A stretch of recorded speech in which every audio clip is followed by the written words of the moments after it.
दोस्तों नमस्कार। मेरे YouTube मंच पर आपका स्वागत है। दोस्तों आज इस वीडियो में बात होगी चंडीगढ़ मेयर चुनाव और सुप्रीम कोर्ट की न्यायपालिका पर और संविधान की जो व्यवस्थाएं हैं, इस 3 बिंदुओं पे हम लोग बात करेंगे इस वीडियो में। पूरे वीडियो में आप लोग बने रहें। दोस्तों राजनीति इतनी विभक्त कभी नहीं थी कि सत्ता के आने की होड़ में इस कदर इस तरीके से कभी नहीं थी। इस दौर में लोकतंत्र की हत्या करके दफना करके सत्ता पाने की सोच कभी भी किसी पार्टी में नहीं थी।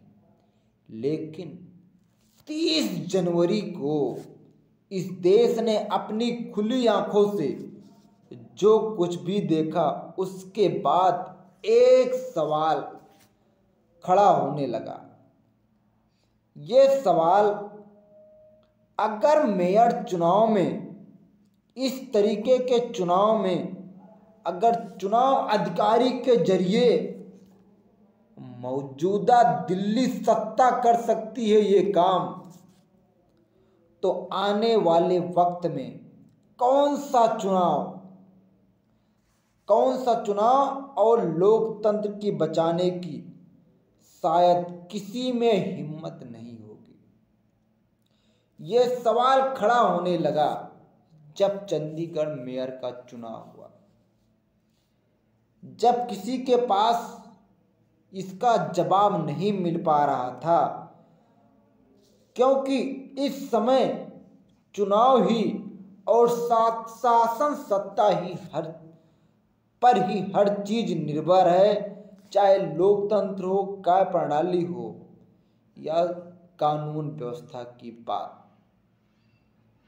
30 जनवरी को जब चंडीगढ़ मेयर चुनाव को लेकर 36 वोट पड़े, 36 में से 8 वोट खारिज कर दिए गए।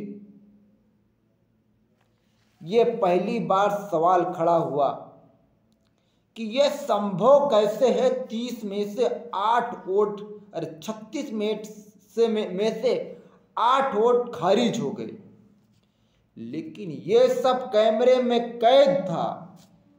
अब ये सवाल था लोगों में कि जहन में ये चीजें थी, सुप्रीम कोर्ट इस पे किस तरीके से फैसला लेगी, किस तरीके से स्टैंड लेगी। और सुप्रीम कोर्ट ने भी 48 घंटे के भीतर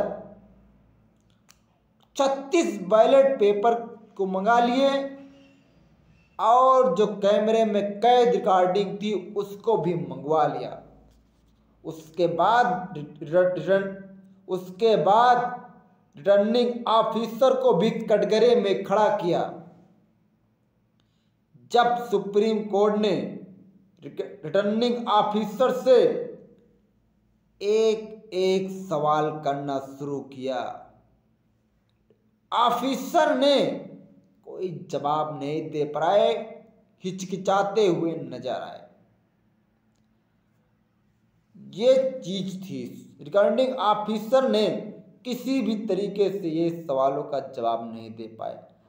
अदालत के अंदर जो कुछ भी हुआ, ये सवाल खड़ा कर दिया जो कल अदालत के अंदर हुआ कि अगर सुप्रीम कोर्ट नहीं बचेगा तो इस देश में लोकतंत्र भी नहीं बचेगा।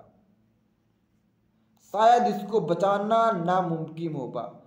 शायद इसीलिए संविधान ने भी ये व्यवस्थाएं दी हैं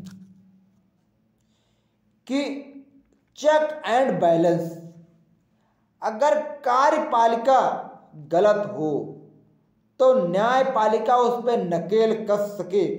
इसीलिए संविधान में ये बैलेंस बनाने के लिए है।